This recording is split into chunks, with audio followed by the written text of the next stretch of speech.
Have you ever looked closely at a map of the United States and noticed something strange right in the middle of the East Coast? There is a tiny, jagged shape that doesn't belong to Maryland, and it doesn't belong to Virginia. It is the beating heart of the world's biggest superpower, yet the nearly 700,000 people who live there don't have the same rights as the rest of Americans. It is a city that was created out of nothing. Born from a dinner table argument between two founding fathers. It was burned to the ground by the British. Rebuilt from ashes and designed to be a new Rome. But did you know that this city was originally a perfect diamond shape? What happened to the missing piece?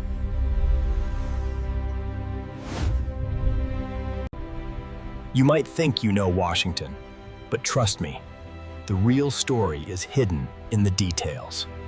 To understand why Washington, D.C. exists, we have to go back to a time when the United States was brand new and very unstable.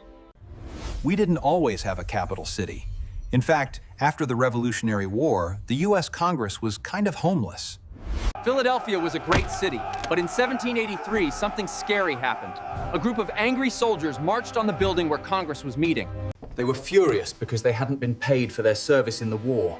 They surrounded the building, shouting and threatening the politicians inside.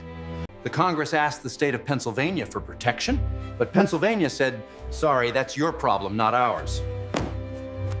The members of Congress were humiliated and terrified. They had to flee the city.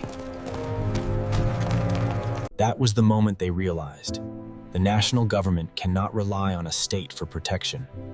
They needed their own house. They needed a federal district, a neutral ground that was not part of any state, where they had total control. But where would they put it? This brings us to one of the most famous compromises in American history. Imagine a candlelit dinner in 1790. You have Thomas Jefferson, who represents the South, and Alexander Hamilton, who represents the North. They hated each other's ideas. Hamilton wanted the federal government to take over the debts that states had built up during the war. The northern states had a lot of debt, so they loved this idea. The southern states, like Virginia, had already paid off their debts, so they hated it. They didn't want to pay for the North's mistakes. On the other hand, the South wanted the capital city to be located down south. They were afraid that if the capital remained in Philadelphia or New York, the northern bankers would control the entire country. So Thomas Jefferson and James Madison made a deal with Hamilton. The South agreed to let the government take on the debt. In exchange, the North agreed to move the capital city down to the Potomac River, right next to Virginia and Maryland. It was the perfect compromise. They passed the Residence Act of 1790, which gave President George Washington chose a spot incredibly close to his own home at Mount Vernon. But here's a detail many people miss. 10 miles wide on each side. Maryland gave land for the north side of the river, and Virginia gave land for the south side. He designed the city with the Capitol building on a hill, which he called a pedestal, waiting for a monument. Now, you will often hear people say that Washington, D.C. was built on a swamp. That is actually a bit of a myth. While there were some wetlands and muddy creeks, most of the city was built on farmland and hills. It wasn't a malaria-infested bog. But it was humid, hot, and very messy during construction. It took a long time for Longhorn's vision to look like a real city. For years, people joked that it was a city of magnificent distances because everything was so far apart and unconnected. Just as the city was starting to grow, it almost died completely. In 1812, the United States went to war with Great Britain again. It was a messy conflict, and in August 1814, disaster struck. British troops marched right into the District of Columbia. The American militia was disorganized and ran away.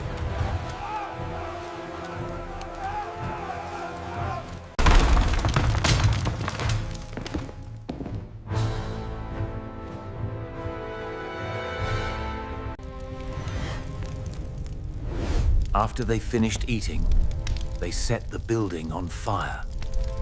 First Lady Dolley Madison became a hero that day.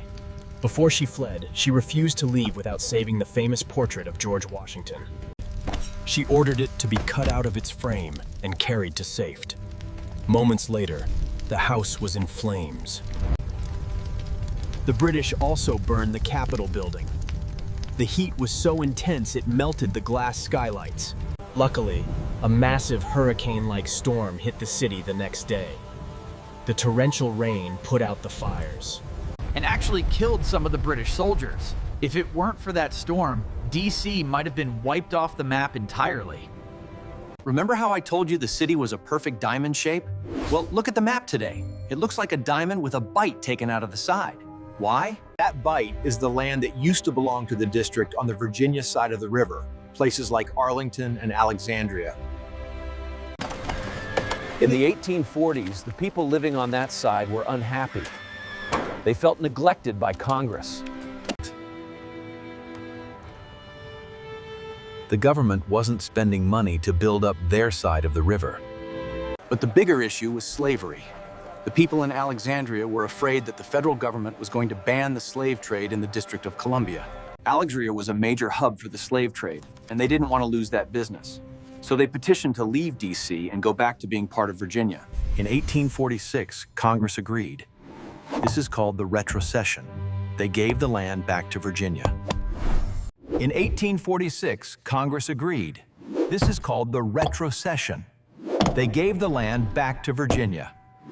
That is why Washington, D.C. today is only the land that came from Maryland. It's a fascinating what if.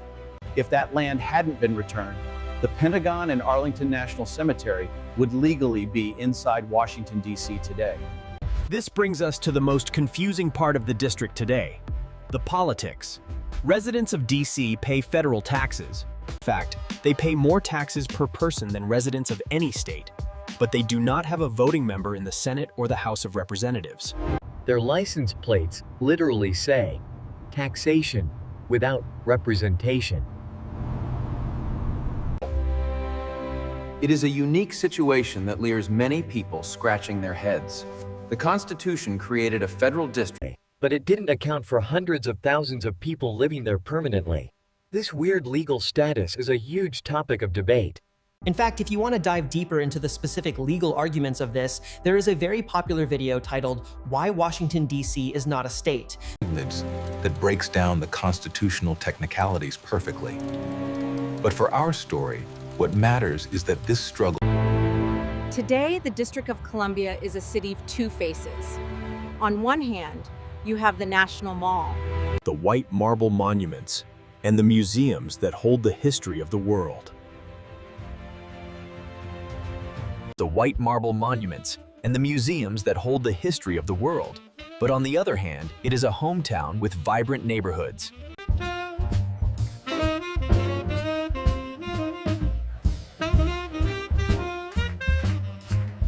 From a dinner table bargain to a burning city.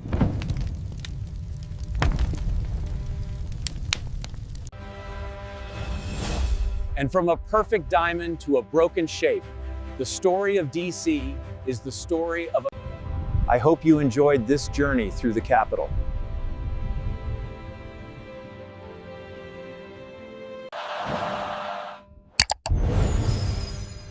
If you did, please hit that like button. It really helps us out. Popping dot. And make sure to subscribe so you don't miss the next story. This is History Exposed. See you in the next video.